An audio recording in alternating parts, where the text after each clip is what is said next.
톡톡 철학사이다 불평등 특집 2편 시작합니다. 와. 철학사이다 뭔지 아시죠?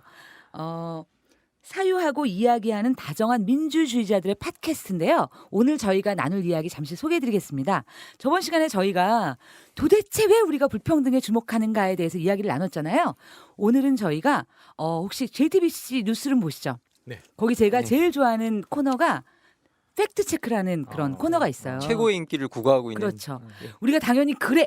예. 정말 그래? 예. 왜 그래? 어떻게 그래? 예. 이렇게 했을 때만이 우리가 뭔가 싸움을 하든 남을 설득하든 예. 그 근거가 있을 때만이 뭔가를 할 수 있을 것 같아요. 예. 저희가 오늘은 불평등의 현상에 대해서 정말 얼마나 어떻게 왜 그런지 진단해보는 시간과요.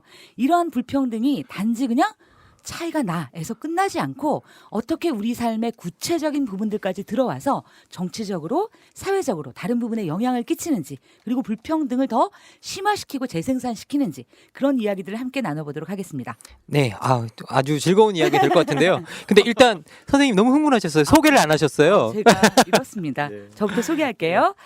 저는 밥하고 일하고 공부하는 황주부입니다. 반갑습니다. 네. 예, 안녕하십니까. 저는 김만건입니다. 정치 철학자입니다. 네. 네. 저는 참여연대 아카데미 느티나무에서 일하고 있는 정세윤입니다. 반갑습니다. 네. 저희가 먼저 이야기를 이끌어가기 위해서 지난 시간에 이야기를 조금 한 번은 가져와야 될 것 같습니다. 사실 이제 이 불평등의 문제가 단순히 지금 불평등해의 문제가 아니라 지구화 시대의 맥락과 굉장히 다 있다는 이야기를 하셨잖아요. 근데 사실은 지구화라고 하는 것이 지금에만 문제가 되는 게 아니라 뭐 아주 급격한 인구의 이동이라든가 이런 부분들은 예전에도 있어 왔는데 지금의 지구화가 그것과 구별되는 점이 있다면 어떤 점일까요? 예, 지금 지구화에서 가장 결정적인 차이점은요. 경계의 변동인 것 같아요. 그런데 옛날에 그 15세기, 14세기 이후에 시작된 근대 이후에는 경계가 민족 국가라는 확고한 경계가 있었거든요. 그렇죠. 어떤 일이 일어나도 그 민족 국가가 중심이 됐어요. 뭐 경제적 분쟁도 국가 대 국가로 해결하고 전쟁이 일어나도 마찬가지였고 요즘은 전쟁의 양상도 바뀌었죠. 테러리스트들이랑 국가랑 바뀌어버렸죠. 그러니까 이게 모든 걸 보면 과거에는 모든 것이 국가 대 국가로 돌아가던 시스템이었는데 이제 지금 지구와는 경계가 아주 모호해져서 민족 국가는 여전히 확고한 경계로 남아있지만 그 경계가 다른 방향으로 열리기도 하고 닫히기도 해서 경계가 과거에는 민족 국가라는 아주 단단한 딱딱한 경계였다면 이제는 경계가 너무나 다양한 영역으로 퍼져나가서 말랑말랑해진 경계. 그래서 이게 바우만의 표현에 따르면 액체 근대라 그러죠. 경계가 말랑해졌다는 소리예요. 사실 그걸 너무 어렵게 이해할 필요는 없고요. 경계가 그렇게 변동했다는 겁니다. 그래서 이렇게 경계가 변동하다 보니 우리 삶의 방식이 다 달라져 버렸다라고 하는데 특히 경제, 정치, 문화 뭐 대표적인 영역으로 가면 경제 영역에서는 경계가 사라지고 그렇죠. 예, 그다음에 정치 영역에서는 이유와 같이 새로운 정치 단위가 나타나고 문화에 들어가면 문화가 충돌하는 지하드 대 맥월드다 이렇게 해가지고 문화가 충돌하는 그런 현상이 일어나고 있습니다. 그래서 결정적으로는 경계의 변동이 우리의 삶의 방식의 차이를 낳았다. 그래서 지금 지구화 시대 때 불평등을 이해해도 이 경계의 변동을 이해해야만 한다라는 겁니다. 그러면 지구화 시대의 그런 경계 변동이 가져온 불평등의 양상이나 특징이 있다면 어떤 거라고 말할 수 있을까요? 하나의 은유적 표현으로 하자면요. 액체의 근대를 쓰는 바우만의 표현을 따르자면요. 과거에는 정착민의 삶이 훨씬 행복했다는 거예요. 경계가 확고했을 때는. 그러니까 잘 아실 때 부모님이 제발 어디 한 곳에 정착해서 뭐 하고 잘 살아라. 안정된 직업, 예, 안정된 직업. 안정된 예, 뭔가 그죠? 역마살이 끼었다는 나쁜 맞아요. 얘기죠. 예, 돌아다니는 거. 그런데 지금 이 시대에는 어디에 한 군데만 있다라는 게 좋은 의미가 아닐 수 있거든요. 그러니까 지금은 노마드처럼 그 경계와 경계를 넘나들 수 있는 사람들, 국가의 경계를 넘나들 수 있는 사람들이 훨씬 더 좋은 삶을 산다라고 이제 이야기하는데 하나의 대표적인 예로 뭐 실리콘밸리에서 일하는 친구들. 이 친구들은 일하는 평균 기간이 1년에 직장의 평균 기간이 8개월밖에 안 된다 그럽니다. 한 직장에 있는 기간이. 그럼 8개월 끝나고 3개월 동안 여행하고 1개월 또 쉬다가 다시 일을 시작하는데 예. 그럼 일단 8개월만 일하고 다음에 직장을 잡을 수 있다는 얘기잖아요. 진짜 유능하네. 그렇죠. 경계를 넘을 수 있는 힘을 가진 사람들인 거죠. 소위 말해서 경계의 흐름을 따라서 넘어갈 수 있는 친구들인 거죠. 이 친구들이 흐르는 공간에 있는 친구들인 거죠. 근데 이제 경계 안에 머물 수밖에 없는 사람들의 이야기가 있는 것 같아요. 저요. 전 일단 영어를 못해서 이 경계 안에밖에 머물 수 없는 사람들의 삶이 특히 많이 비참해지는 경우가 있죠. 이제 옛날 같았으면 이렇게 그 한 자리에 있고 정착된 삶을 사는 것이 되게 행복한 삶이었을 수 있겠지만 요즘은 한 자리에서 어디도 가지 못하고 마치 폐기물처럼 한 곳에 처박혀 있을 수밖에 없는 그런 사람들. 그래서 근본적으로 지구화 시대 때는 유목민이라고 옛날에 되게 우리가 불행하게 생각했던 그렇죠. 사람이 어떤 더 좋은 삶을 살 수 있는 가능성이 있고 정착민으로서 좀 더 나은 삶을 산다고 생각했던 사람들이 이제 더 나쁜 삶을 살 수 있는 역전된 상황이 왔다라는 거죠. 그래서 보면은 이제 경계 안에서도 정착민으로 또 사는 게 아니라 말하자면 2년마다 계약 기간이 끝나면 그렇죠. 여기저기를 떠돌고 또 어떤 경우에는 지역 말하자면 우리 한국 안에서도 지역으로 옮겨가면서 일자리를 찾아 떠돌고 하는 것처럼 겉으로 보기에는 한국이라는 틀에 묶여 있지만 그 안에서 계속 떠돌거나 아니면 2년마다 직장으로 옮겨 다녀야 한다거나 이렇게 강요된 노마드의 삶을 살고 있는 그런 것들도 많은 것 같아요. 아, 그러니까 결국은 이 민족 국가 내에 갇혀 있는 노마드들의 삶이 아주 불행한 삶이 되겠네요. 예. 그런데 이제 그 민족 국가랑 경계를 넘을 수 있는 그런 사람들, 그런 노마드의 삶이 행복한 삶. 그러니까 개인적 거죠. 차원에서 보면 충분히 그게 이제 설득력이 있는 이야기인 것 같아요. 근데 사실은 우리가 뭐 세계화다 지구화다 그러면서 이 불평등이 정말 폭발적으로 심해졌다. 그리고 이것이 단지 어떤 민족 국가 내에서 과연 이 문제가 해결될 수 있을까? 그래서 우리는 어떻게 보면 못해. 이건 우리가 해결할 수 있는 문제가 아니야라는 문제의식 또한 있는 것 같거든요. 그렇다면 이 지구화 시대에 정말 경제적 불평등을 심화시킨 어떤 구체적인 예라든가 그죠? 예, 어떤 그런 원인이 있다면 뭐라고 생각하시는지.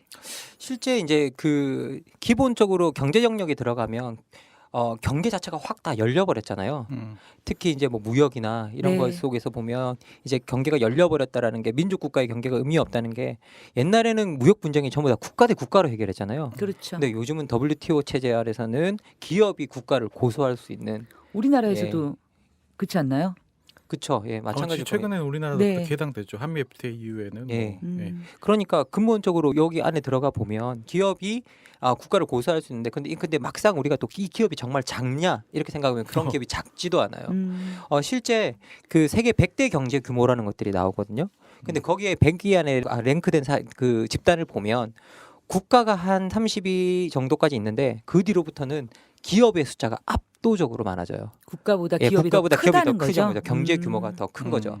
그래서 실제로 우리가 알고 있는 뭐 월마트 같은 그룹들은요, 전 세계에서 210만을 고용하고 있거든요.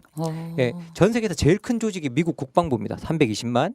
그 다음 큰 조직이 인민해방군 230만입니다. 생각보다 작네요. 그래도 그러니까, 중국 치고는 230만인데 그 다음으로 고용하고 있는 게 월마트 210만. 그 다음으로 고용하고 있는 게 맥도날드 190만. 너무나 엄청난 숫자죠. 그러면 근본적으로 이렇게 이 집단이 커졌다라는 건 이 열린 경계 속에서 권력이 이동했다라는 의미일 수도 있거든요. 그래서 소위 정치 권력에서 시장 권력으로 넘어간 거죠. 그런데 이거는 하나의 상징적인 예로 가장 이 상황을 잘 설명할 수 있는 게 우리나라에서는 공무원 연금 해체입니다. 옛날에 공무원들이 정치 권력 옆에 있었잖아요. 그렇죠. 그러니까 이 사람들 항상 안전한 삶을 살 수 있었는데 이제 권력이 시장으로 가니까 시장에서 공무원들은 물건을 팔 대상이잖아요. 네. 그러니까 이 사람들을 벗겨야겠죠. 그러니까 이 사람들을 벗기는 현상들이 나타나는 겁니다. 앞으로 이제 공무원뿐만 아니라 군인연금도 해체시킬 거고 뭐 사학연금도 해체시킬 거고 제가 봤을 때는 그런 일들이 다 일어날 겁니다. 그게 근본적으로 지구화 현상 속에서 벌어지는 이야기고 그리고 근본적으로 가장 극심한 변동을 겪었던 것이 경제적 영역이다라는 것을 우리한테 보여주고 있거든요. 근데 아직도 해결이 안 되는 게 이제 지구화 시대에 이제 경계가 허물어졌다 혹은 이제 경계가 모호해졌다. 그리고 사실 경제 같은 경우에는 없다고 해도 과언이 아니다. 그러나 이런 현상이 예를 들어서 우리에게 왜 불평등을 가져오냐는 거죠. 이게 왜 불평등의 원인이 되냐는 거죠. 여러분 옛날에는 저희들 기업을 이야기할 때 다국적 기업이라고 그랬잖아요. 그렇죠. 근데 이제 우리가 기업 이름이 트랜스내셔널 코퍼레이션 초국적 기업. 그러니까 이게 국적이 사라졌다는 거거든요. 그냥 기업 자체가 너무나 커져서 국가의 경계와 경계를 넘나들고 있다라는 말은 이런 기업들의 활동들이 우리들의 불평등을 만들거나 우리의 경제적 어떤 현상을 만드는데 엄청난 가장 중요한 역할을 하고 있다라고 이제 하는 요소들이죠. 그래서 이런 기업들이 만들어내는 새로운 경제 현상이 무엇인가, 새로운 불평등 현상이 무엇인가, 이제 이렇게 그걸 들여다보면 이제 우리가 이야기할 수 있는 다양한 요소들이 나오는데, 특히 금융 섹터에서 만들어지는 자본 수익률 자체가 이제 우리 불평등의 가장 근본적인 원인이 되고 있다라고 하는 이야기들이 나오고 있습니다. 말하자면 노동을 필요로 하지 않는 산업들, 선진국 같은 경우에는 그런 산업들이 일반화된, 그러니까 금융 산업들이 일반화되고 제조업들은 다 해외로 나가는, 동남아나 아니면 아시아나 이쪽으로 나가는 뭐 그런 현상하고도 맞물려 있는 것 같아요. 예, 그건 진짜 맞는 게요. 미국 같은 경우도 이게 지구화가 시작되고 난 다음에 제조업 공장이 6만 개가 사라졌다 그러거든요. 그러면서 거의 뭐 100만 개, 그 100만 단위 수준의 일자리들이 사라졌다 그래요. 예. 어느 정도 이해가 되는 것 같아요. 그러니까 예를 들어서 내가 공장에 다니던 노동자는 일자리를 잃었기 때문에 돈이 점점 없어지고 사실은 그래서 점점 어떻게 보면 기존의 지위를 잃어가는 반면에 어쨌든 그 지구화를 이용한 기업 집단들은 돈을 굴리고 혹은 이제 자본을 운용하는 방식을 통해서 점점 부자가 돼서 실제 한 국경 내에서도 그런 거대한 불평등 구조가 생겨났다라고 이해하면 될까요? 예, 사실 그 부분이 되게 중요한 부분인 것 같아요. 그래서 여러분들이 그러니까 지금 선진국에서 내부에서의 불평등을 보면 뭐 이렇게 불평등과 전 세계적 차원에서 불평등 수준을 보면 전 세계적 차원의 불평등 수준이 훨씬 더 높거든요. 네. 그 이유는 뭐냐면 선진국에 부가 몰려 있기 때문에. 선진국에. 근데 이 부가 몰리기 시작한 현상이 이 지구화 이후에 나타났다는 거죠. 그러면 이제 구체적으로 좀 들어가 보죠. 저희가 이제 불평등의 어떻게 보면 구조에 대한 이야기를 조금 해봤는데, 그러면 사실은 얼마나 불평등한가? 우리는 그냥 이제 흔히 뭐냐면 뭐 흙수저 담론 뭐 이렇게 불평등해. 그리고 이걸 뭐에 비유해 이렇게 얘기하지만 정말 구체적으로 우리가 어떤 현실에서 있는가를 좀 살펴봐야지만 이 이야기가 좀 대안의 이야기라든가 그 다음 이야기로 넘어갈 수 있을 것 같습니다. 예, 지금 그 전 세계의 불평등 상황을 실제로 보면요.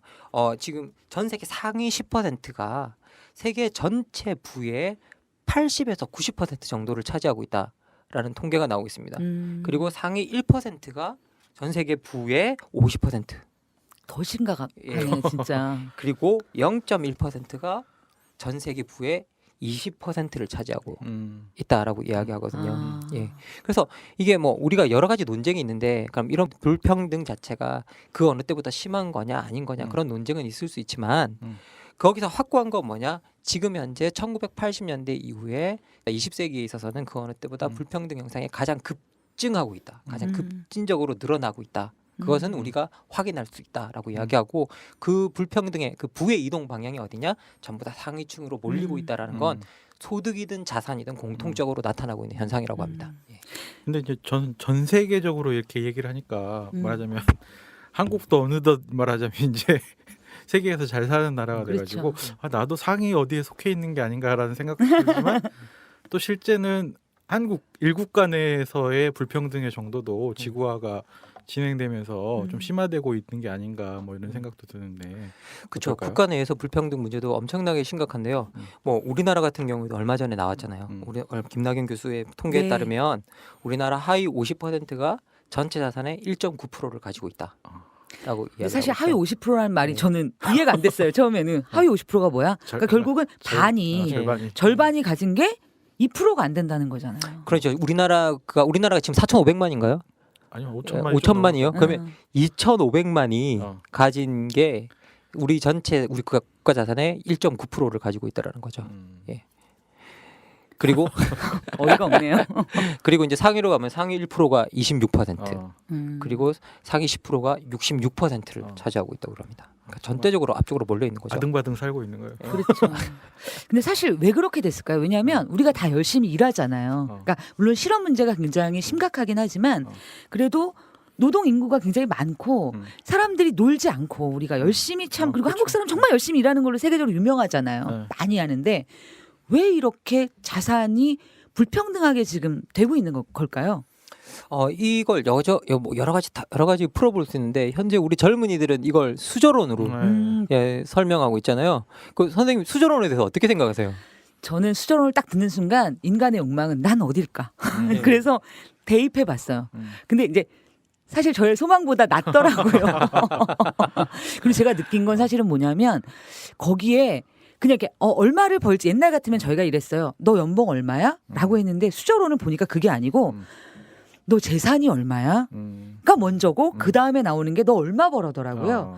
그래서 그 재산의 사이즈가 생각보다 너무 큰 거예요. 아, 내가 이 수저에 속하려면 예를 들어서 20억이 있어야 돼? 그건 아니지. 막 이런. 네. 그래서 저는 사실은 굉장히 저를 위축시켰어요. 저는 선생님, 예. 저는 묻지도 따지지도 않고 그냥 뭐 나는 제일 말하자면 흑수저겠구나 그냥 이렇게 생각하고 있었는데 이게 보면 사실 이게 부가 부를 번다.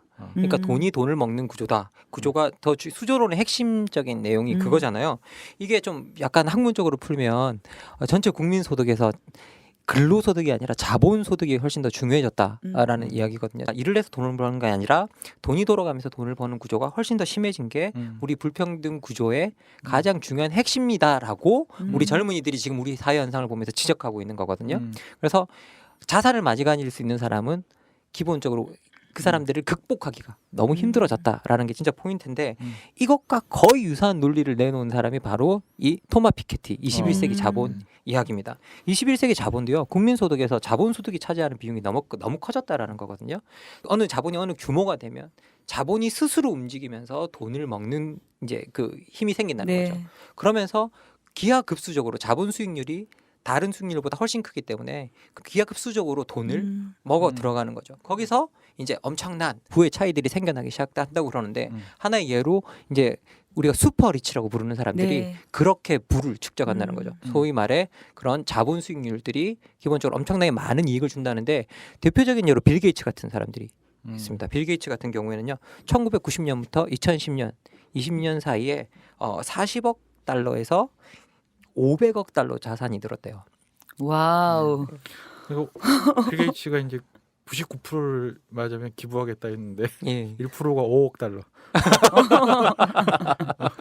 통 큰 기부인데 남은 것도 통크네요. 남은 것도 상당히 5억 달러로 뭘 할 거야? 5천억. 5천억. 그거 사실 5천억인가를 5천억만 물려주겠다 그런 거죠. 상속하겠다. 5천억 자녀한테 상속하면 자녀는 그 5천억으로 또 엄청나게 미래에 불릴 수 있지 않을까요? 자본이 먹는 구조라면 그게 가능한 구조죠. 그리고 실제 우리가 선생님께서 이제 그 선생님 로레알이란 회사 아시죠? 알죠. 화장품 회사고요. 프랑스 회사로 알고 있는데 제가 찾아보니까 그 릴리안 베탕쿠르라는 분이 로레알의 상속녀예요. 근데 이분이 주로 이제 어떤 일을 하시냐면 직장에 가시는 게 아니고 이제 뭐 자선 파티라든가 뭐 이런 파티들을 조직하시면서 사신대요. 근데 그녀의 재산이 늘어났더라고요. 그렇죠. 썼을 텐데 분명히. 그 같은 기간에 20억 불에서 빌 게이츠와 같은 기간에 20억 불에서 250억 달러. 20억 달러에서 250억 달러로 늘어났다고. 그러니까 230억 달러가 늘어났어요. 그런데 이 베탕쿠르 이렇게 릴리앙 베탕쿠르라는 이 인물은 일생에서 단 하루도 일해본 적이 없다 그럽니다. 그럼 어떻게 불려요 재산을? 그거는 이제 근본적으로 뭐 펀드나 이런 쪽으로 들어가서 금융 쪽으로 들어가서 그 금융에 들어간 돈이 스스로 움직이면서 벌어주고 그리고 자산 운용가들을 고용해서 그 사람들을 통해서 돈을 획득하는 구조인 거죠. 그러니까 여기서 중요한 부분은 뭐냐? 돈이 돈을 벌고 베탕쿠르처럼 아버지로부터 돈을 물려받는 거. 그러니까 세습 자본이 근본적으로 가장 큰 문제다고 피케티가 지적해놓고 있는데 우리 젊은이들 수저론도 보면 결국 세습 자본 이야기잖아요. 그렇죠. 부모님, 할아버지가 얼마나 많은 돈을 갖고 있는가. 이것이 사람의 미래를 결정한다. 그래서 요즘 제가 피부로 느끼는 건 사람들이 진짜 저축을 안 한다는 거예요. 그러니까 왜냐면 우리가 열심히 일을 해서 근로소득이 얼마가 돼도 나갈 돈이 진짜 많잖아요. 그리고 남는 돈을 모아봐야 사실 2년마다 내는 전세금에 택도 없고 사실은 번다고 이게 모여지지 않고 절대로 나한테 뭐가 안 되니까 사실 그냥 조금이라도 나를 위해서 투자하는 거 그냥 내 기분이라도 좀 좋은 게 어떻게 보면 나은 거 아니야?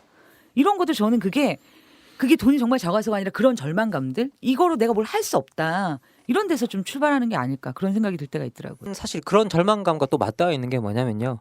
사실 여러분 경제 위기 있잖아요. 경제 위기론.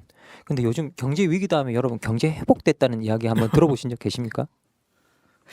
지금 세계는 계속 위기죠. 계속 예, 위기죠. 비상사태인데. 위기 다음에 위기 다음에 위기잖아요. 안정된 시기가 없으니까 사람들은 나한테 지금 있는 돈을 나한테 써버리고 투자하는 게 가장 확실한 투자라고 생각하는 경향이 있대요. 실제로. 그래서 저축 같은 걸 하지 않고 자기를 위해서 미리 써버리는 게 가장 확실한 저축이고 가장 확실한 투자다. 그래서 그냥 저축 같은 걸 하냐고 써버리는 성향들이 나오고 있다고 합니다. 그런데 이 위기의 위기 이것도 사실은 지구화 현상과 같이 동반돼서 나타나는 점에서 이게 서로 분리되었다고 볼 수 없는 상황인 거죠. 예. 결국 그러면 이런 지구화 현상을 통해서 그죠? 금융적인 부분을 좀 바탕으로 한 어떻게 보면 대부호들이 자기 부를 불려가는 동안 사실 중산층이라든가 서민들은 기존에 있던 것마저도 사실은 부스러져서 왜 우리 돈도 그렇죠. 이게 큰 돈 있으면 안 부스러지는데 작은 돈은 모으기도 진짜 어렵고 부스러지잖아요. 그러면 사실은 점점 이 격차가 이제는 회복할 수 없을 정도로 벌어지고 있는 게 현상인 것 같아요. 예. 그건 뭐 분명한 현상인 것 같고요. 계속 그런 차이가 늘어나고 있고 뭐 이게 우리가 다양한 예들이 있을 수 있는데 제가 그 대학에서 학생들을 가르치고 있으니까 하나 좀 예를 들고 싶은 게 사실 우리가 누가 얼마를 벌었고 누가 얼마를 상속했고 그래서 자본 수익이 얼마를 늘어나고 있다라는 걸 매년 확인할 수 있는 게 되게 힘들잖아요. 그렇죠. 그런데 요거를 정말 확인할 수 있는 되게 드문 자료가 하나 있다고 합니다. 이게 뭐냐? 미국에서 대학들이 기부금을 받는 거는 다 기록을 해야 되잖아요. 그렇죠. 그러니까 그 기부금이 쌓여온 것들이 어떻게 금융시장에 투자가 돼서 어떻게 부를 늘려왔느냐라는 기록을 다 볼 수가 있대요. 그래서 실제 피케티가 이걸 활용합니다. 그래서 이걸 피케티가 보여주는데요. 하버드 대학교가 가지고 있는 이 기부금 액수가 조금 놀랄 액수입니다. 300억 달러를 들고 있대요. 우리나라 돈으로 얼마죠? 30조 이상이죠. 예, 30조 이상. 대학이? 대학이 그걸 들고 있는 거예요. 정세윤 선생님께서 저한테 그때 말씀하신 아직 기억이 나는데 서울시 예산이 한 해 27조. 예. 와. 그러니까 하버드 대학교 기부금이 서울시 예산보다 지금 더 큰. 박원순 시장님이 아시면 이거 큰일 나겠는데. 예, 그러면 그 300억 달러를 들고 있는데 그 중에 1억 달러를 자산 운용 기금으로 쓴대요. 1,000억을 그냥. 예, 1,000억을 흔쾌히. 결국 그러면 예. 그 펀드 매니저 같은 사람한테 주는 그렇죠. 거잖아요. 펀드 맞죠? 매니저, 자산 운용가들, 펀드 매니저들한테 그 1,000억이라고 그러셨는데 네, 1억 달러가 아무튼 1,000억 이상이죠. 1,000억 이상 그거를 갖다가 주는 거죠. 그러면 소위 말그 1,000억이 전체에 봤을 때 0.3% 정도밖에 안 되거든요. 0.3%. 0.3%를 써서 만약에 내가 5% 벌 수 있는 걸 그냥 굴리면 10%로 늘릴 수 있다고 그러면 투자할 만하죠. 그런데 이건 정말 규모가 만들어내는 힘이잖아요. 네, 그렇죠. 근데 정말 10억 가진 사람은 1억 달러 하버드처럼 투자를 할 수가 없잖아요. 그죠? 그래서 10억 달러 개미가 사람. 항상 망하는 거군요. 예, 그렇죠. 예. 그런 거였어. 예. 큰 자본을 가진 사람일수록 그것을 더 잘 굴릴 수 있는 사람을 고용할 수 있고 그 사람들이 더 많은 수익을 늘려준다는 거죠. 예. 기본적으로 여기서 엄청난 불평등이 이제 기본 그 규모에서 생겨나는 걸 볼 수가 있습니다. 예.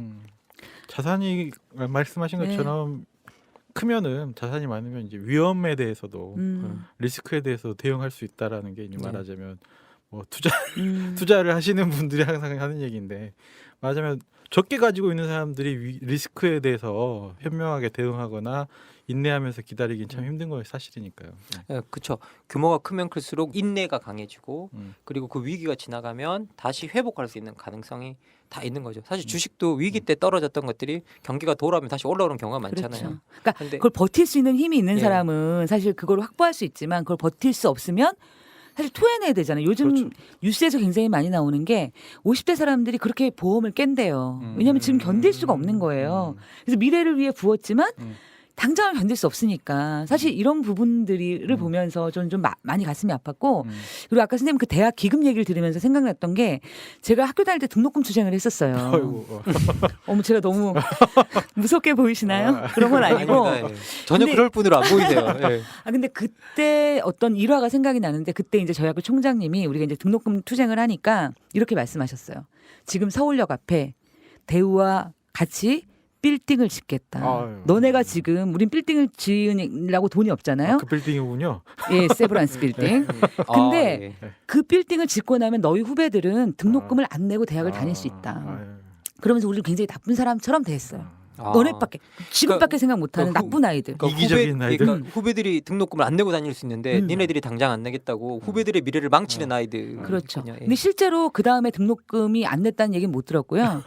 올랐다는 사실은 얘기는. 그런 식으로 지금 대학 기금들이 쌓이고 있잖아요. 네. 대학 등록금을 올려서 낸 돈을 가지고 학생들한테 100% 쓰지 않고 그 돈을 남겨서 계속 그 돈을 불려가는 것들의 구조가 저는 정말 이건 장사잖아요. 그건 아니지 않나요? 그러니까 이제 대학들도 말하자면 이제 흐름이 교육이라는 본업에 신경을 쓰기보다는 이제 대학 간의 경쟁에서 살아남는다는 이유로 자산 투자나 아니면 이런 투자에 목을 매는 게 아닌가. 그래서 최근에 보면 이제 뭐 대학들 사립대학 특히 사립대학 같은 경우에는 그 이제 2월금 그러니까 우리나라 지금 정부도 마찬가지로 경기가 좋을 거라고 해가지고 말하자면 예산을 많이 썼다가 말하자면 그때 세수가 적게 들어와서 반대로 세수가 적게 네. 들어와서 말하자면 마이너스가 나는 경우가 있는데 사립대학 같은 경우에는 돈이 많이 필요할 거다 해서 등록금을 올려서 많이 돈을 걷고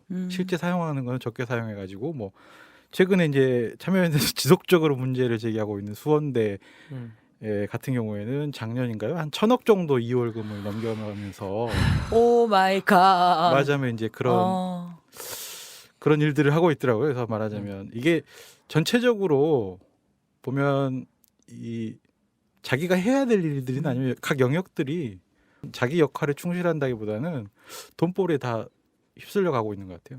그러니까 예를 들어 등록금을 올려서 그 돈을 쌓고요. 그다음에 월급은 전혀 올리지 않고 사람들을 잘라서 돈을 쌓아서 사내 유보금을 몇십 조씩 쌓고 그럼 결국은 이게 그냥 불평등해 우리가 열심히 유능하게 벌어서 내가 많은 거야가 아니라 정당한 몫을 주지 않고 그런 것들이 점점 쏠리면서 사실은 불평등이 점점 심화되고 있는 거라고밖에 얘기할 수가 없을 것 같아요.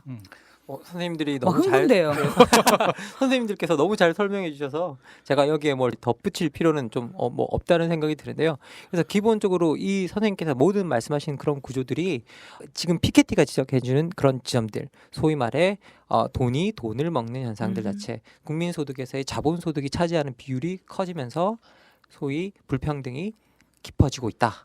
지금 현재 불평등이 깊어지고 있는 현상이 나타나고 있다라는 건 이제 뭐 동일한 맥락인 네. 것 같습니다. 그리고 사실 피케티에 반대하는 사람들도 되게 많거든요. 소득 불평등이 더 중요하다 이렇게 이야기하시는 분도 계시고 그런데요. 이게 소득 불평등의 원인이든 자산 불평등의 원인이든 소득 불평등도 자산 불평등도 20세기 들어 가장 깊어지고 있는 시기다라는 건 동일해요. 네. 그렇죠. 예.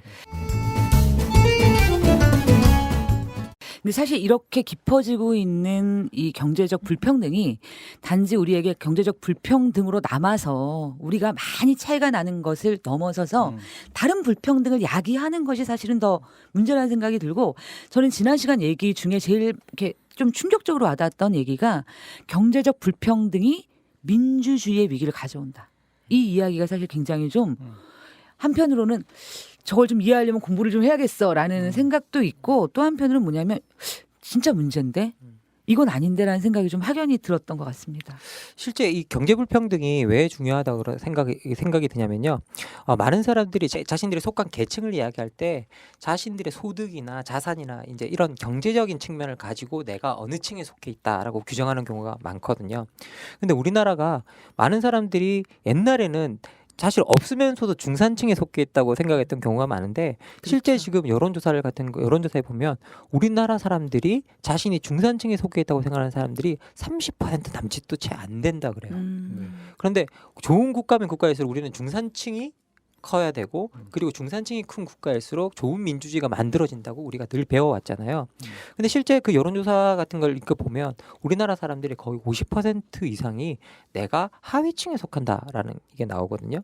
경제적 불평등에서의 양극화 현상과 같이 온 건데 많은 민주주의자들이 가장 염려하는 지점은 뭐냐면 민주주의의 효용성을 가장 유용하게 생각하는 층이 항상 중산층이라는 거예요.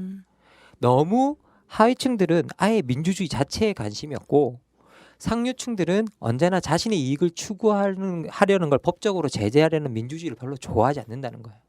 그래서 빈자와 부자는 민주주의에 그래서 별로 도움이 되지 않는다 음. 그러거든요. 그래서 중산층이 강하면 강할수록 민주주의가 강해진다라고 이야기하는데. 근데 질문이요. 근데 그 얘기가 언뜻 이해가 가면서도 사실 우리는 1인 1표가 너무 당연하잖아요. 그렇죠. 그러니까 1인 1표라는 건 막 우리가 너무 뜨겁게 막 프랑스 뭐 혁명을 통해서 뭐를 통해 가지고 어떤 우리가 뭐 노인이든 어린 뭐 어쨌든 남녀 그러니까 그런 걸 다 빼고 1인 1표를 가진 순간 평등하다는 게 어떻게 보면 정치적 민주주의의 핵심인데 그런 민주주의를 경제적 차이가 어떻게 구체적으로 예를 들어서 파괴하거나 문제가 될 수 있나요?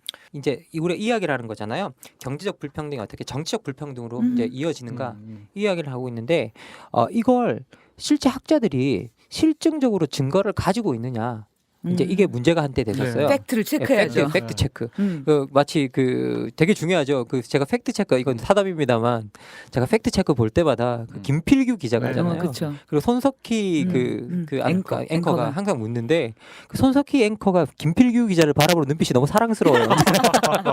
그래서 팩트를 들고 있는 사람이 되게 사랑스럽다라는 생각이 좀 드는데 그래서 이게 팩트라는 부분이 되게 중요한 것 같습니다. 그래서 실제 이 팩트를 체크하러 이제 이 미국의 정치학자들이 이제 그 모임에 모였던 거예요. 그래서 미국 정치학회 내에서 이걸 팩트 체크를 하는 모임이 하나 만들어졌다고 했는데 알고 봤더니 자기들도 그 실증적 증거가 없더라는 거예요. 그래서 기존 연구에서 이게 경제적 불평등이 실제 정치적 불평등으로 연결된다라는 거 사람들이 막연히 다 알고 막연히 느끼고 있는데 이 실증적 연구 자체가 없더라는 거죠. 그래서 이 레리 바텔스라는 사람이 여기에 참여했다가 여기 이 문제를 느끼고 자기 스스로가 이제 이 연구에 나섰던 거예요. 그래서 이분이 그걸 가지고 unequal democracy라는 걸 씁니다. 잠깐. 예, 레리 바텔스라는 분이 좀 특이한 분이던데 예, 예전에는 공화당 지지자였다 이렇게 나오더라고요. 예, 그 unequal democracy 그 불평등한 민주주의에서도 자기가 레이건 찍었다 그래요. 예. 예, 그런 분이 이제 이 연구 같은 걸 하면서 되게 많이 바뀌셨던 것 훨씬 더 같아요. 공평, 그러니까 예. 뭐지 객관적일 수 있었을 것 같아요. 예. 공화당 지지자였으니까 예. 실제로. 예. 실제 공화당 지지자였고 그래서 그 팩트 체크를 하러 나섰던 거죠. 그 팩트 체크를 하러 나섰는데 이분이 이제 아주 연구를 좀 간명하게 소득 수준을 가지고 소득 수준을 3분의 1 구간으로 나눈 거예요. 상중하로 나누고 이 상중하에 속한 계층이 어떤 정책에 대해서 요구했을 때 미국의 상원 의원 100명이 어떻게 반응했는가 이걸 체크했던 거죠. 그렇게 봤더니 하층 3분의 1이 한 요구에 대해서는 이 상원원들이 그 표현에 따르면 completely ignore라고 쓰고 있거든요. 완벽하게 무시하고 있다고 이야기해요. 아예 반응을 한국말로는 개무시예요. 그렇죠.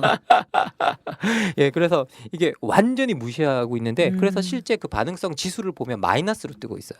마이너스? 예, 예. 오히려 예. 반대로. 반대로? 우리가 원하는 것과 반대로 선택한 거죠. 거의 그 뭐 예. 밥그릇을 차는 그런 그렇죠. 수준. 예. 그래서 마이너스로 뜨고 있고요. 실제 이 최저임금은 하층민들한테 가장 중요한 정책 중에 하나잖아요. 이걸 결정하는 것도 상위 3분의 1의 의견을 반영하고 있더라는 거예요. 예, 상위 3분의 1의 의견을 반영해서 그 정책이 결정이 되고 있더라는 거죠. 하위층을 위한 정책마저도. 예, 하위층을 위한 정책마저도 하위층의 의견이 반영되는 것이 아니라 상층부층 소득의 상위에 있는 사람들의 의견이 훨씬 더 많이 반영되는 그러니까 사실 그러면 최저임금을 정할 때 최저임금을 받는 당사자들의 얘기를 듣는 게 아니라 주는 사람의 얘기를 반영한 거라고 볼 수 있는 건가요? 그렇죠. 사실상 그렇죠. 왜냐하면 그 3분의 1에 속해 있는 사람들이 주는 사람에 속해 있는 사람들이 훨씬 더 많을 거잖아요. 거기에 속해 있는 사람들의 의견에 훨씬 더 잘 반응했다는 거죠. 예. 나빠요. 우리나라로 치면 뭐 이거. 근데 우리나라 최저임금- 다르지 않잖아요. 그렇죠. 우리나라 최저임금 올리면 뭐 경제가 어려워진다는 둥, 뭐 고용을 줄일 수밖에 없다는 둥, 뭐 이런 얘기를 하니까. 그렇다고 해서 최저임금을 올리는 수준이 엄청 높은 것도 아니고 올해도 뭐 몇백원 올랐나요? 500원 좀 이렇게 예. 전으로 예, 오른 것 500원 같은데. 정도 올랐죠. 네. 근데 뭐 국가마다 이제 그 최저임금의 문제는 되게 중요한 문제입니다. 이게 최저임금이 사실은 진짜 중요한 부분은 뭐냐면 최저임금 자체가 원초적으로 소득이 분배되는 걸 결정하는 구조거든요. 그렇죠. 예, 그래서 기본적으로 많은 사람들이 우리가 분배 이야기를 하면 맨날 재분배만 이야기하는데 사실 원초적으로 사람들이 그러니까 원래 최초에 분배된 돈으로 사람들이 잘 사는 국가 그런 국가가 좋은 분배 구조를 가지고 있는 국가인 거죠. 그렇죠. 재분배로 교정하는 것보다 애초에 그렇게 분배되는 거. 음. 근데 애초에 그렇게 분배될 때 가장 중요한 정책이 최저임금제 그리고 정규직 고용이거든요. 음. 그런데 그 최저임금제라는 이 부분을 들여다봤을 때 그 부분을 결정하는 것조차도 상위 3분의 1 그 임금을 주는 사람의 의견이 반영되고 있다라는 걸 보면 미국 구조 뭐 미국의 사례이긴 하지만요. 그걸 보면 지금 현재 이제 경제적 불평등이 정치적 불평등으로 이어지고 있다라는 것을 이제 증명하고 있는데 바텔스가 여러 가지 다른 의견이 있을 수 있다고 그래요. 그러면서 하위층이 투표하지 않기 때문에 그런 거다라고 하는데 그래서 하위층과 상부층이 자기가 조사한 사람들 중에 그 조사를 해봤대요. 상층이 자기가 조사한 사람들 중에서는 80% 정도가 투표를 했고 하층이 60% 정도 했는데 그런데 이 차이가 그 의견의 격차를 반영할 만큼 유의미한 숫자가 아니래요. 실제 그런 유의미한 숫자가 아니라 하층민이 투표하지 않아서 그 소위 그 정치인들이 반응하지 않는다. 라는 말. 아니네요, 예, 실제로는. 예, 왜냐면 실제로는 하층민이 훨씬 더 예. 많을 거 아니에요. 숫자로 그렇죠. 따지면 예, 예. 60%래도. 저는 이 얘기를 들으면서 사실은 이게 우리나라가 아니라 민주주의라는 게 보편 선거를 기본으로 하는 건데 사실은 이 정도가 되면 이게 20세기 초반에 말하자면 재산이 있는 사람이 투표하던 민주주의와 얼마나 다를까. 사실은 이렇게 되면 하층의 투표자들은 거의 들러리를 서고 있는 셈이 아닌가라는 생각도 들게 하네요. 저는 어떤 생각까지 좀 들었었냐면요. 결국은 우리가 대표자를 바꾸잖아요. 네. 대표자를 바꿀 수 있는 힘이 있는데도 어떻게 이런 일이 일어나고 있지? 라고 맞아요. 생각해봤는데 이게 선거 때는 하층민들에게 호소하고 선거가 끝나고 나면 생 까는 거죠. 무시하는 거예요. 이게 구조가 이거 보니까 확실히 그 느낌이 좀 들더라고요. 거기에 최고봉 예. 계시잖아요. 누구 말씀하십니까? 모든 공약을 파기하신 분. 네. 비상사태라서 어쩔 수가 없습니다. 참.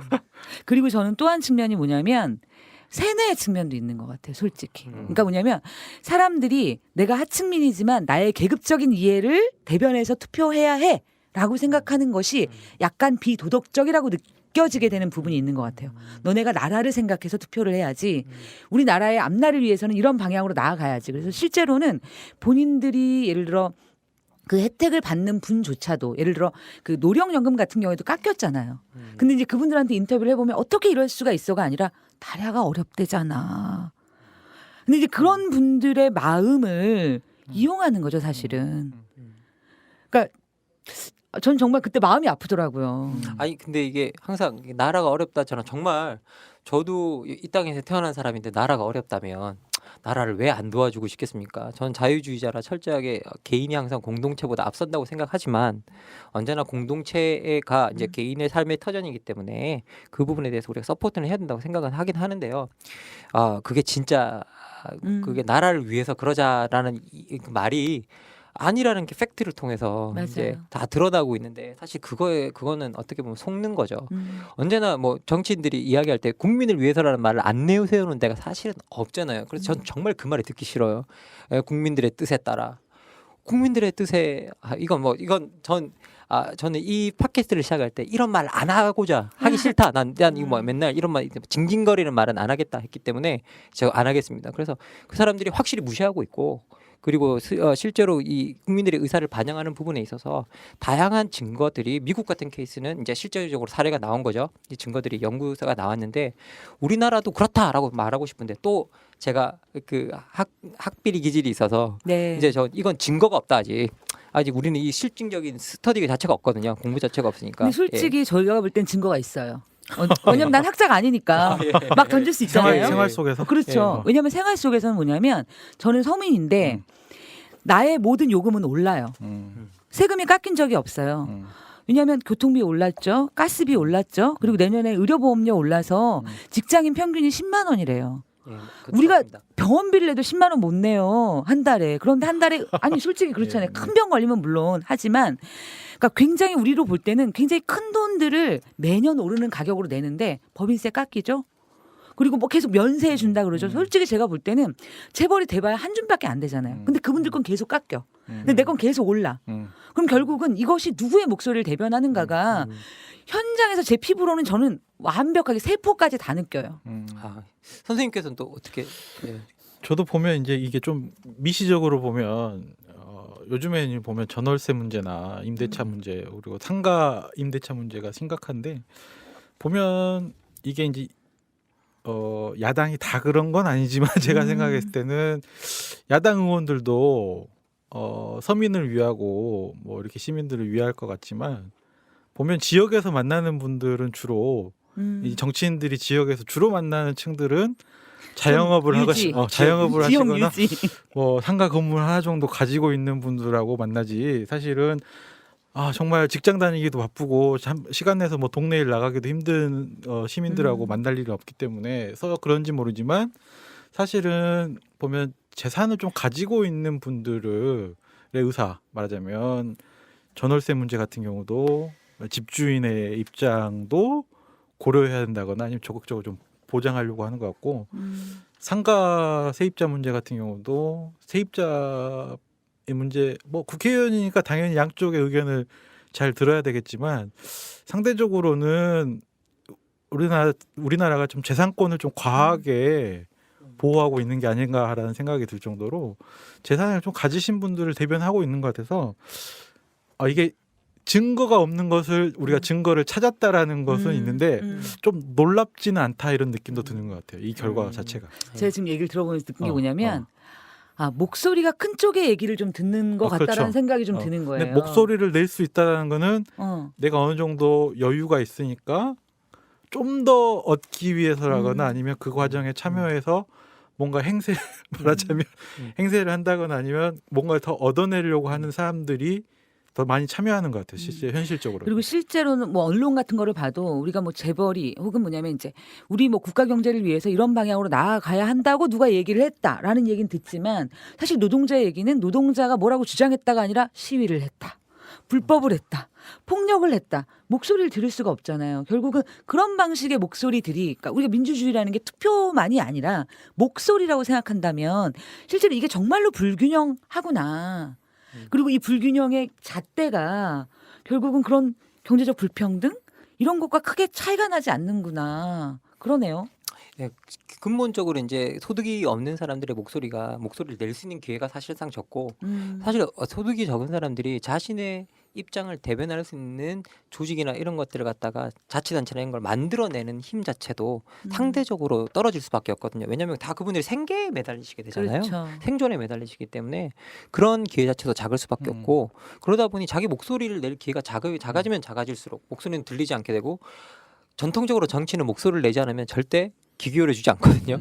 근데 이제 예. 문제는 경제적 불평등이 정치적 불평등을 가져왔다가 예. 중요한 게 아니라 그것도 뭐 중요한 문제지만 정치적으로 불평등하다라는 것을 이제 시민들이 느끼면서 정치나 민주주의가 어떤 내 요구를 반영할 수 있는 희망이 아니라 정치나 민주주의도 결국엔 이 모양이구나 그렇죠. 이런 혐오. 신뢰가 떨어지고 불신을 갖게 되는 게 아닐까 싶어요.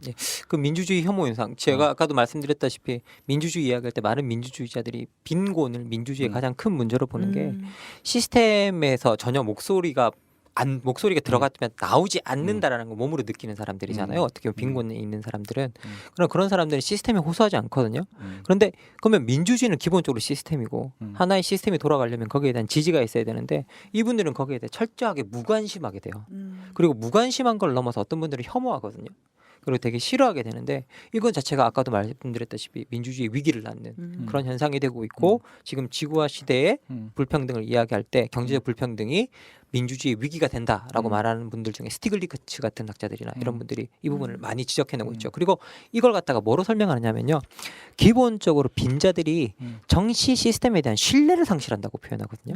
근데 이 신뢰가 그 사회적 자본이라고 부르는 것의 기반입니다. 여러분 소셜 캐피탈 많이 들어보셨죠? 네. 그 소셜 캐피탈이라는 게 사회적 자본이라는 게 본질을 살펴보면 신뢰라고 뜨거든요. 그러니까 소위 말해서 사회 구성원들 간에 신뢰가 있는가. 그리고 그 사회 구성원들이 그 신뢰를 통해서 시스템을 신뢰하는가인데 빈자들은 사회 구성원들에 대해서 신뢰가 낮겠죠. 왜? 도움을 받아본 적이 없잖아요. 예, 그건 빈자 속에서 계속 어려움에 처해 있는 사람들은. 그리고 더 나가서 이런 신뢰들이 무너지게 될 때 일종의 민주주의는 많은 사람들이 지금 현재 우리가 이야기하는 게 일종의 사회계약에 따라 성립이 됐다라고 그렇죠. 이제 이야기를 하잖아요. 근데 사회계약이 있었냐 없었냐는 문제가 되겠지만 실제 사회계약에서 나온 인민주권이라는 게 지금 존재하고 있잖아요. 그럼 그게 사회계약이 실제 있었든 없었든 거기에 나온 인민주권이라는 게 존재하고 있고 이걸 우리는 국민주권이라고 이야기하고 시민주권이라고 이야기도 하긴 합니다. 근데 그런 것들이 주권이 존재하고 있다고 한다면 우리가 실제 우리 그런 신뢰관계 속에서 성립된 체제들이 있고 그 내용들이 법으로 반영되거나 그리고 헌법으로 나타나거나 이렇게 한 것인데 그것들을 우리가 지켜주지 못하게 된다라는 거죠. 그러면 사실은 민주주의의 위기 자체가 지금 우리가 몸담고 살고 있는 사회 자체, 예. 이 구성체잖아요, 그죠? 예. 그야말로 예. 이 구성체 자체의 위기와도 직결된다는 이야기고, 사실은 정말 그러니까 정치적인 목소리만의 불평등이 아니라 이 사회 속에서의 어떤 계급 구조라든가 혹은 소외 구조에도 영향을 미칠 수밖에 없다는 이야기를 자연스럽게 예, 이어지는 것 같네요. 그렇죠. 사실 정치를 이야기할 때 많은 분들이 이렇게 이야기하시거든요. 정치는 이 두 요소로 다 설명할 수 있다라고 심지어 어떤 분들이 이야기하는데 불신하느냐, 신뢰하느냐. 예, 불신하는 체제 속에서 자유는 제거되고 신뢰하는 체제 속에서 협력과 자유가 자라난다라고 이제 이야기를 하거든요. 그러면 불신 사회로 가면 갈수록 소위 말해서 여러분들이 알고 있는 홉스의 리바이어던이 불신 사회를 정리하는 이야기거든요. 네. 그러니까 결국은 거기에 절대 주권한테 힘을 맡기잖아요. 불신 사회를 해결하기 위해서 절대 주권한테 힘을 맡기는데 그 왕권에다가 힘을 몰아주는데 실제 여러분 너희들이 그 불신하는 상태에서의 너의 목숨과 재산을 보호하려면 너희들의 자유를 포기해야 된다라는 논리에 되게 가깝습니다. 그러면 우리가 불신이 깊어지면 깊어질수록 그런 현상이 사회적으로 나타난다는 거거든요. 그럼 이제 우리나라 같은 경우는 지금 사실 그 불신의 모습이 뭐 헬조선 예. 이라는 용어로 예. 나타나고 예. 그리고 사실은 우리나라에 파시즘이 정말 출현하는가 이런 이야기들도 예. 존재하는 것 같아요. 근데 그러니까 이런 어떤 극단적인 어떤 혐오와 불신들이 나타나면서 사실은 이제 또 벌어지는 또 다른 문제들이 있잖아요. 예. 예, 여러 가지 뭐 불신들이 나타나면서 또 다른 벌어지는 다양한 문제들은 뭐냐면 그 불신들을 이 지구화 현상 속에서 경제적 불평등 속에서 나타나서 그분들이 낮은 지위에 처하게 되는 사람들을 우리가 바우만 같은 게 최하층 계층이라고 부르거든요. 우리들이 이 사람들을 불신하고 이 사람들이 사회적으로 위험한 사람들이라고 인식하고 그리고 그 사람들을 시스템 바깥으로 내몰려고 하는 현상들이 일어난다라고 이제 이야기를 합니다. 이게 조금 복잡한 구조인 것 같아서 그러니까 양쪽에서 불신하는 거죠. 그렇죠. 그러니까 예. 당사자들이 이 사회 시스템을 신뢰할 수 없어라고 불신하는 것과 이 사회 시스템에서 소외된 사람들에 대해서 너네 자체를 우리 사회 구성원으로 인정하거나 신뢰할 수 없어. 그렇죠. 그런 현상이 동시에 일어난다는 거죠. 사회 구성원 내부에서요. 그래서 그래서 가장 큰 문제는 뭐냐라고 하면 우리들이 되게 그 사회적으로 어려운 처지에 처해 있는 사람들 이런 사람들을 바라보면서 그 사람들을 되게 도덕 윤리가 미치지 못하는 사람, 저 사람들은 일하지 않는 사람, 저 사람들은 노력하지 않는 사람, 저 사람들은 노동 윤리라는 것 자체가 미치지 않는 사람. 그래서 저 사람들은 아무리 도와줘봤자 밑빠진 독에 물볶이다라는 거죠. 그래서 사회 구성원들 사이에서 그 사람들을 시스템 바깥으로 내몰고 이제 우리가 흔히 말하는 쟤네들이 내 눈에 안 보였으면 좋겠어.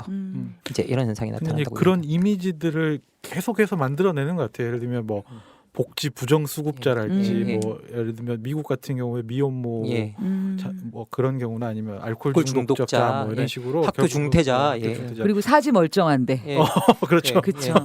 사지 멀쩡한데 일 안 한다 막 그렇게 욕하시는 분들도 엄청나게 많은데요. 근데 사지 멀쩡한데 일 안 하는 이 친구들에 대해서 또 할 말이 있습니다. 이게 바우만이 그 새로운 빈곤이라는 곳에서 뭐라고 이야기하냐면요. 지구화 현상 속에서 나타난 가장 대표적인 현상이 극단적인 구조조정이라고 이야기해요. 극단적인 구조조정 속에서 일자리를 잃는 사람들이 대량 해고가 되고 이제 일자리를 잃는 사람들이 많이 나타나는 거죠. 그런데 여기서 일자리를 잃는 사람들이 많이 나타난다고 했을 때 뭐라고 표현하냐면 이렇게 대량 해고를 많이 시킨 CEO면 CEO일수록 높은 임금을 받는다고 그래요. 높은 임금을.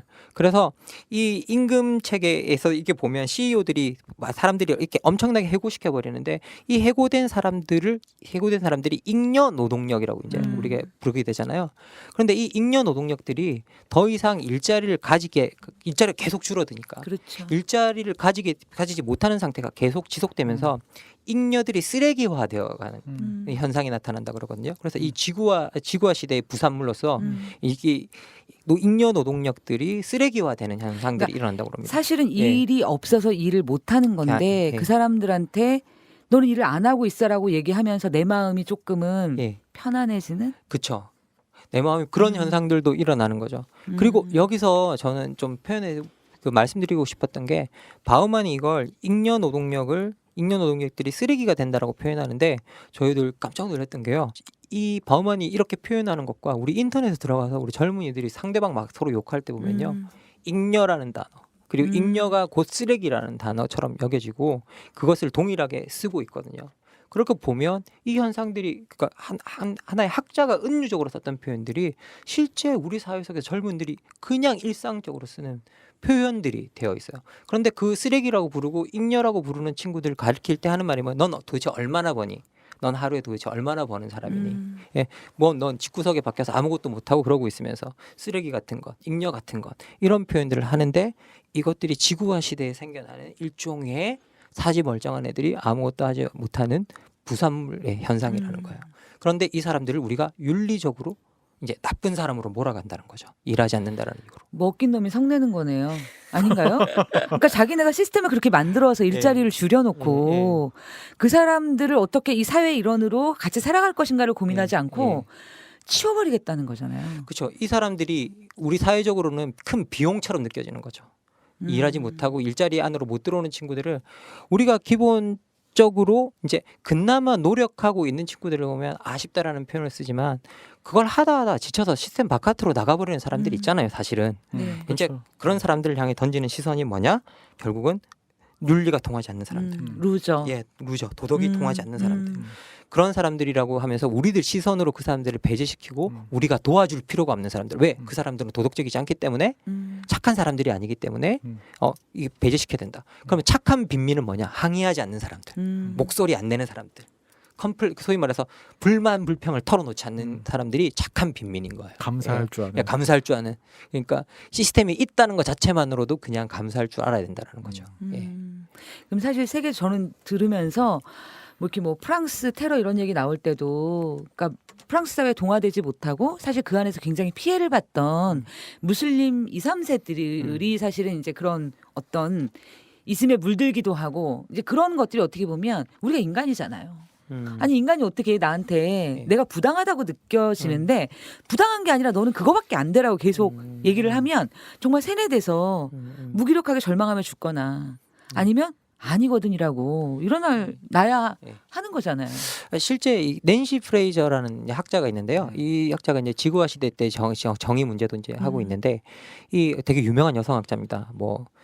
이 학자의 말에 따르면 프랑스에서 그런 소요가 일어난 이유가 뭐냐? 그 사람들이 시민권까지 줬잖아요. 어떻게 보면 그렇죠. 들어온 친구는 시민권을 줬는데 이건 인정은 했다는 거죠. 사회 구조 속에서. 그런데 이 인정을 따라 그 친구들이 적정한 삶을 살아갈 수 있는 분배가 안 됐다는 거예요.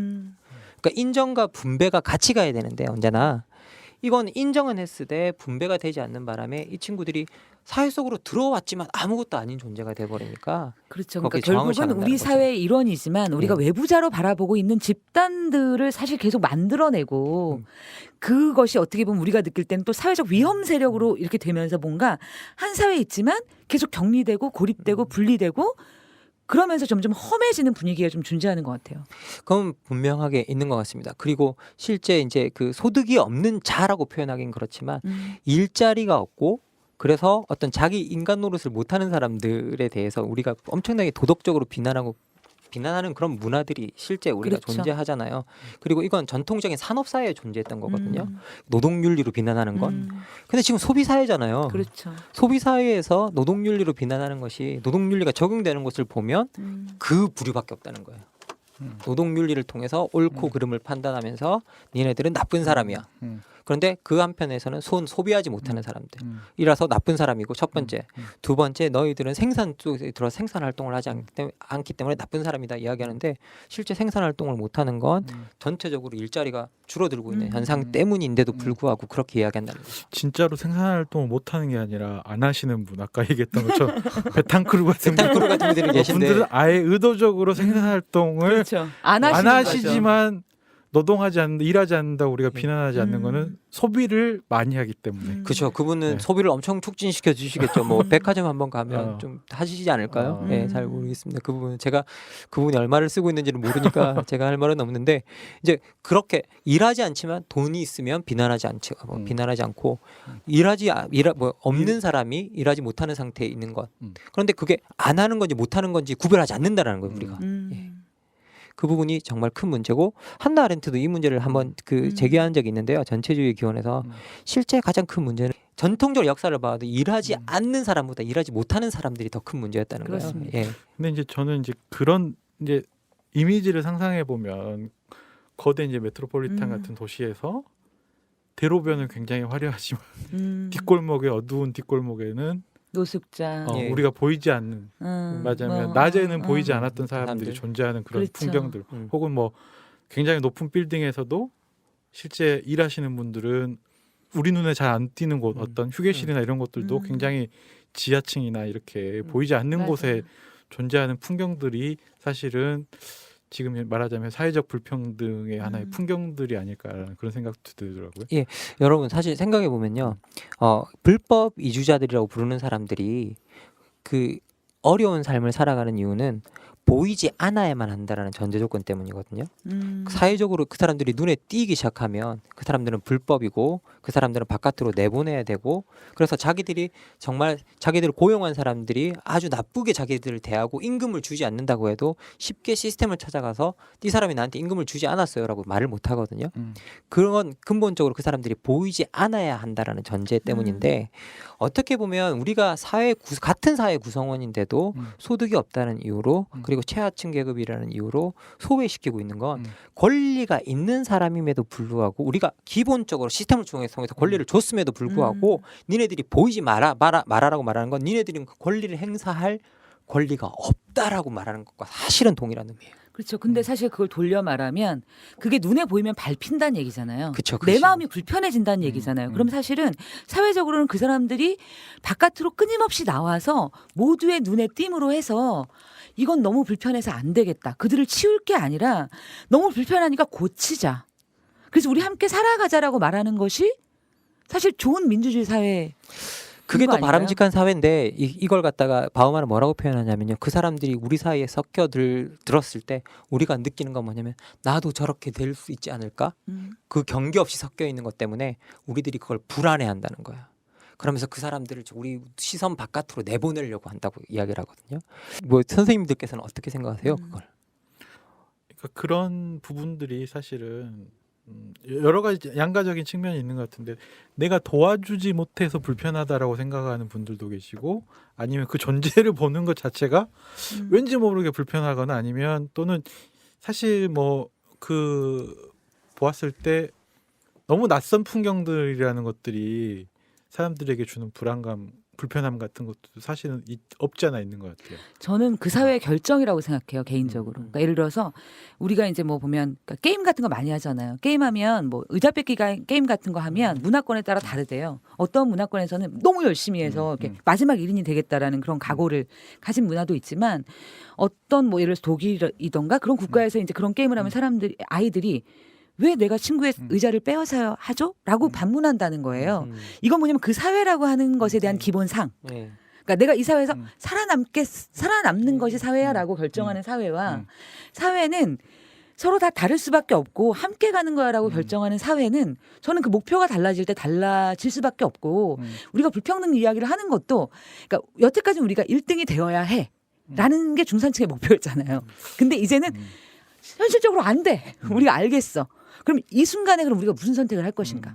더 경쟁력을 키울 것인가? 아니면 정말 함께 가는 사회에 대한 고민을 할 것인가? 그 선택이 몫이 아닐까요? 저는 그 말씀을 다시 이제 생각을 해보니까 제 경험 속에서 그런 건 있는 것 같아요. 말하자면 그 비기슈 판매하시는 분들을 보는 내 시선하고 그냥 노숙자들 서울역이나 이렇게 그냥 참 누워 계시거나 아니면 이렇게 앉아 계시는 노숙자들을 바라보는 솔직하게 내 마음의 시선들이 조금은 다르지 않나라는 느낌이 들더라고요. 말하자면 그것이 말하자면 누구는 일하고 있고. 예. 일하러 나온 누구에게는 내 마음이 조금 열리지만 어떤 그 어딘가에 있는 그분들을 보는 내 마음은 또 약간 불편한 마음도 없지 않아 있는 것이 보통 사람들의 시선이 아닐까 이런 생각이 들어요. 차라리 그렇게 일 안 하고 나와 있을 거면 내 눈에 보이지 않는 것이 난 마음이 편하다. 제가 그렇게까지 말하기는 좀 그렇지만 아 죄송합니다. 아니 예. 그런 마음 솔직하게는 예. 그런 마음들이 예. 없지 않아 있지 않을까라는 생각은 예. 들더라고요. 뭐 이렇게 그런 시선들 우리가 보이지 않아야 된다라는 조건들 자체가 사실 그 바우만도 여기서 이야기해줘 그 새로운 빈곤에서 계속 이야기하는 게 가난한 사람들의 빈자들의 지위는 우리가 바라보는 시선에 따라 결정된다라고 이제 이야기를 하거든요. 그리고 그 바라보는 시선을 이야기하시면서 선생님께서는 우리 사회 속에서 경쟁이라는 가치냐 아니면 협력이라는 가치냐라고 이제 표현을 하신 것 같은데 저는 하나의 제일 좋은 예가 뭐냐면 대학생 토론 배틀인 것 같아요. 원래 존 스튜어트 밀 같은 경우에는 토론을 부족한 이성을 메우려는 작업이라고 이야기하거든요. 그 속에서 우리가 서로의 부족한 이성을 메워줄 수 있다. 그런데 토론 배틀은 승자와 패자를 갈라요. 그렇죠. 토론이라는 것 자체를. 토론을 통해서 합의를 만드는 게 아니라 누가 승리하고 누가 패배하는 구조거든요. 사실 이 여기서 가장 토론을 잘한 건 서로 토론을 하고 이야기하는 과정 속에서 가장 좋은 합의를 만드는 팀들이 올라가는 게 이 좋은 어떻게 보면 좋은 토론 배틀의 구조겠죠. 만약에 그런 게 허락을 한다면.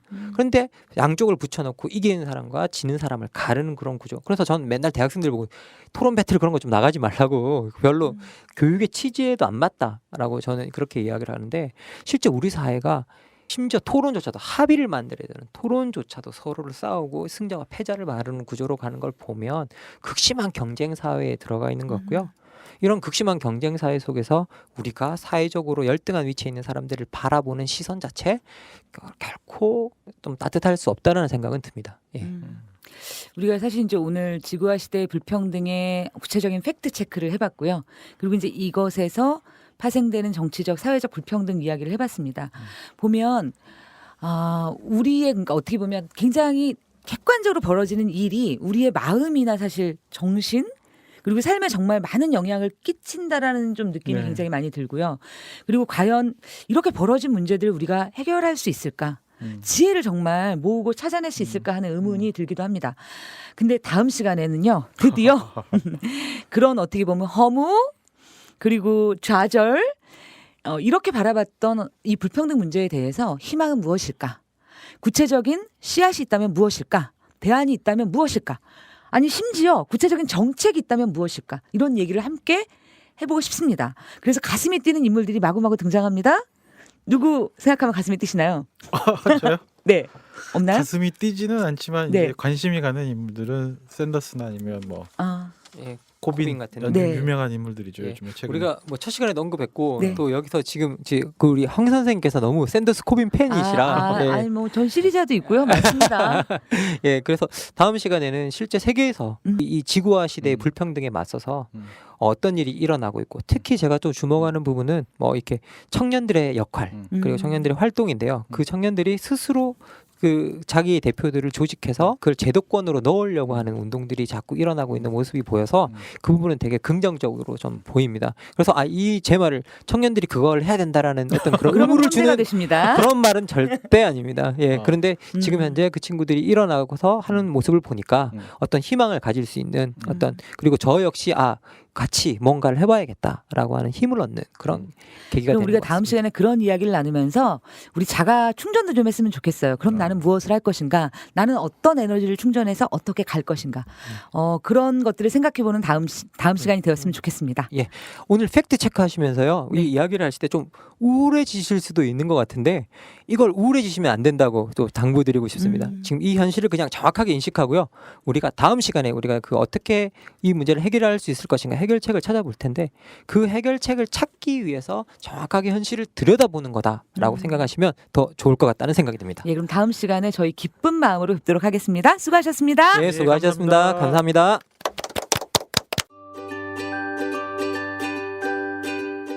참여연대에 청년들이 배우고 활동할 수 있는 공동체가 뜹니다. 청년이 스스로를 대변할 수 있도록 교육받고 활동할 수 있는 장을 열려고 합니다. 사회 문제를 청년 당사자들의 목소리로 풀어보려 합니다. 청년들이 맘껏 자신의 목소리를 펼칠 수 있도록 격려하고 지원해 주세요. 청년들의 직접적인 참여가 청년 문제, 세상을 바꿀 수 있습니다. 절망을 희망으로 바꾸기 위한 청년들의 실험과 도전에 참여연대가 함께합니다. 청년의 삶을 바꾸기 위해 나서는 청년참여연대의 회원이 되어주세요. 가입 문의는 참여연대 시민참여팀 02-723-4251입니다.